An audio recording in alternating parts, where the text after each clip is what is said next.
time for Late Night Spooky Radio with your host, Late Night Mark, who's up way too late talking about this crazy stuff.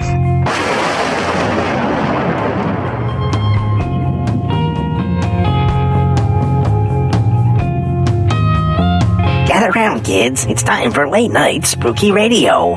Beware that signpost ahead. You are entering the Late Night Spooky Radio Zone. Oh man, this guy talks about some really weird stuff. Ghosts, UFOs, aliens, portals into other dimensions. He's like really out there, dude. Hold on there, Bubba Louie. It's time for Late Night Spooky Radio. Hey, Quickstraw, you know how they have the good and the bad and the ugly? And this guy's spooky.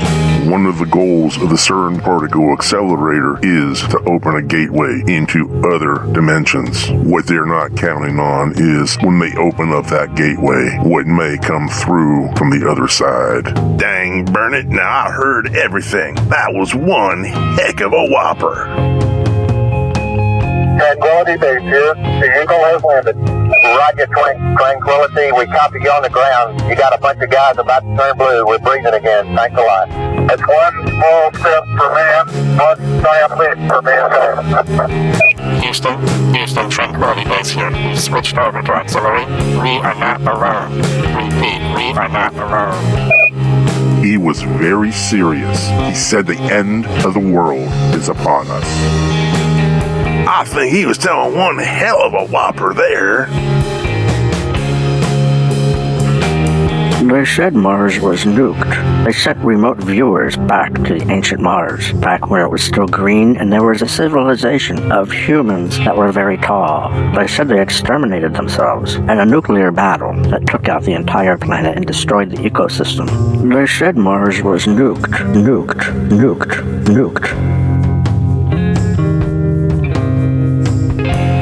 You remember when Art Bell had the Area 51 caller on? Yeah, the satellite was knocked out of orbit, man. The whole show went down. Took him about 10 minutes to get it back up and running. That was crazy, dude. The aliens are watching and listening. Have you heard of the Black Knight satellite? It's been up there for many thousands of years. Oh, I remember the time the airplane took off in 1 year, disappeared, and came back in another year on another continent. They never could explain it. Oh, there was a UFO that came down in Kecksburg, Pennsylvania. The military came in and scooped that up. Nothing to see here, folks. The guy that took some pictures of it, he had his camera confiscated. It was actually called Project Crystal Knight. There was a personnel exchange program of sorts. In 1964 at Holloman Air Force Base, an alien craft landed. It was to pick up bodies of dead aliens from several crashed UFOs, Roswell, and another site. But part of the project was to take a team of humans to the planet Serpo. Serpo is a planet 40 light years away, orbiting the star Zeta Reticuli, the beings from that planet we call Ebens. Oh, I've heard about this guy. He talks about the same kind of stuff Art Bell used to talk about. Art Bell used to be the best man. Quiet. The show's about to begin. 5, 4, 3, 2, 1. Here goes. All systems are go. The microphone is hot. System is recording.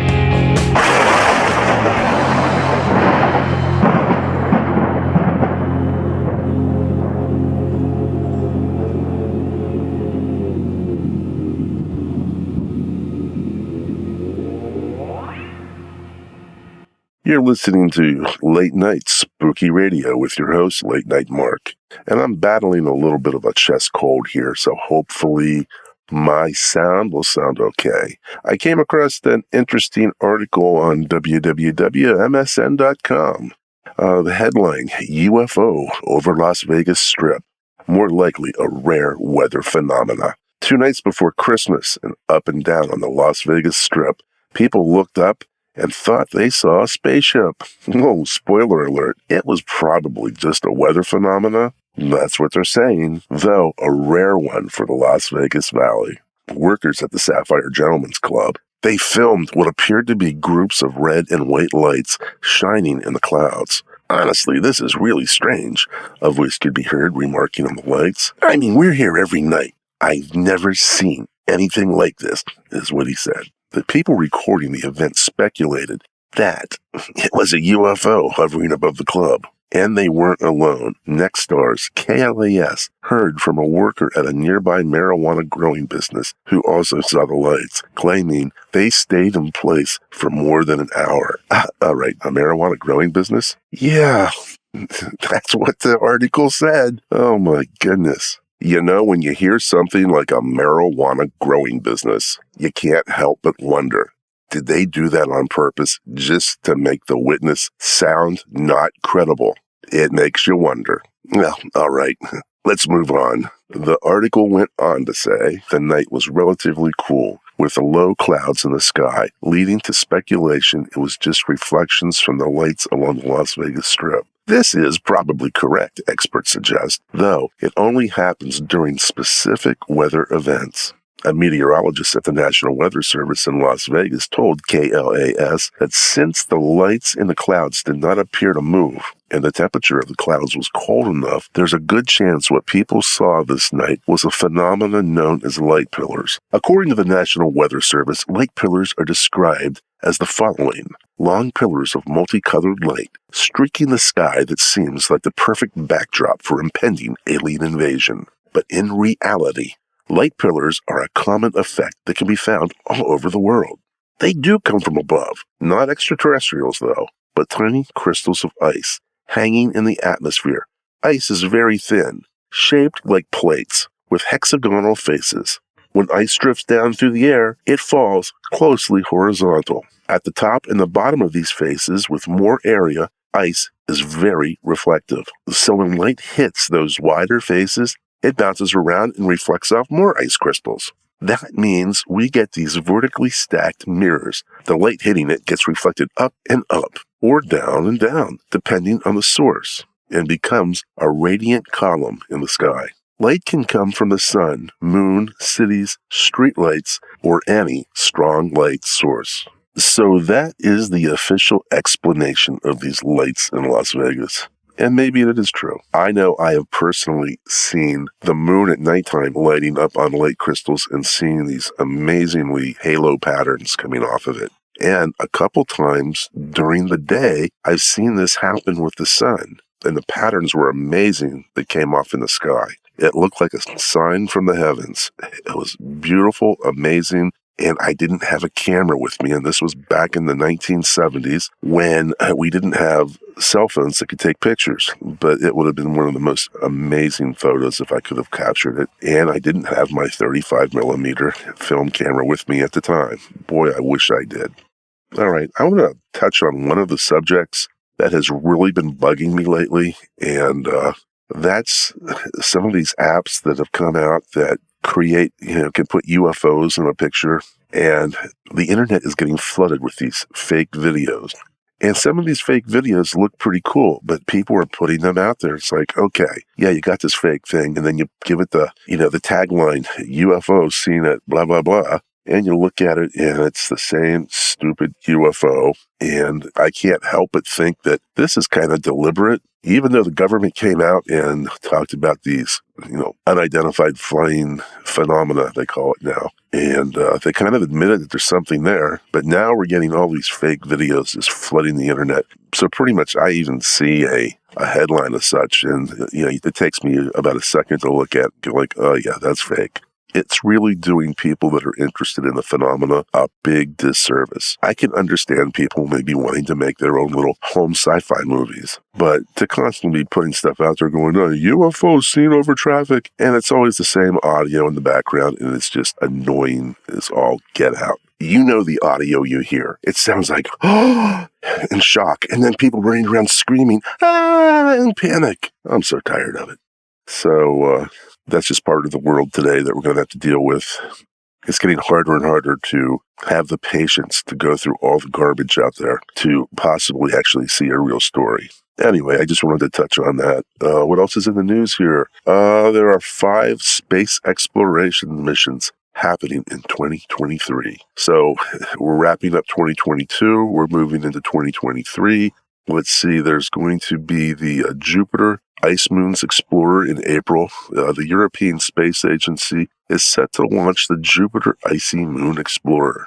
in what will be Europe's first dedicated robotic mission to Jupiter.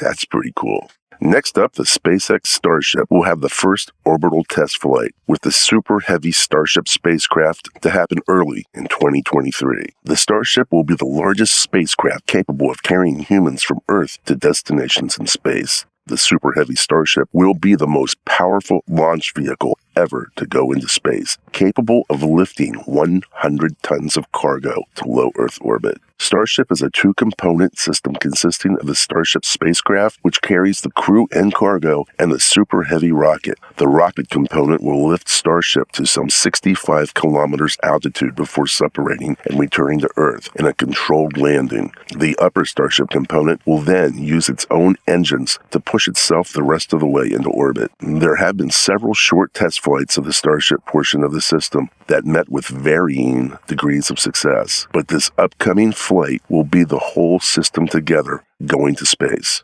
The original test flight was slated for 2022, but there have been delays. Next, there is the Deer Moon project, which will take members of the public on a 6-day trip around the moon and back. How 2001 Space Odyssey is that? This will happen aboard the Starship, but the exact date depends on Starship's successful first flight. If this happens, it will be the beginning of long-term space tourism. Perhaps the billionaires do need a way to spend their money. Maybe it will open up the eyes of influential people to how small and precious our small oasis Earth is. So in that regard, perhaps there will be some good that comes from it, and not just money-wasting thrill rides for the rich. Next up on the list, the Asteroid Explorer returns to Earth. The robotic OSIRIS-REx is NASA's mission to the near-Earth asteroid Bennu that acquired samples of Bennu and is returning them to Earth for analysis. OSIRIS-REx will bring back 1 kilogram of precious asteroid samples. If all goes well, the plan is for the capsule to detach from the spacecraft and enter Earth's atmosphere and parachute to a soft landing in the deserts of Utah on September 24th. Why does this sound like the start of a 1950s sci-fi B-movie, where some life form returns to Earth on a spacecraft and ends up turning into some Godzilla-like monster that starts ravaging the planet? On a serious note, asteroid Bennu is believed to have broken off from a much larger asteroid in the first 10 million years of the solar system, and it is believed minerals detected within it have been altered by water, which could mean that Bennu's ancient parent body possessed liquid water. It is also believed that Bennu contains precious metals, gold, and platinum. So that would definitely be incentive to start industrializing space. Finally, there's India's space launch with a private space launch company, Skyroot Aerospace, which successfully launched its Vikram-S rocket in November of 2022. This will be the first private Indian company to launch a satellite. You know, with more and more private companies going into space, it may become very crowded up there. And from what we hear, there is already a lot of stuff floating around in orbit. Late Night Spooky Radio will return after these messages from our sponsors.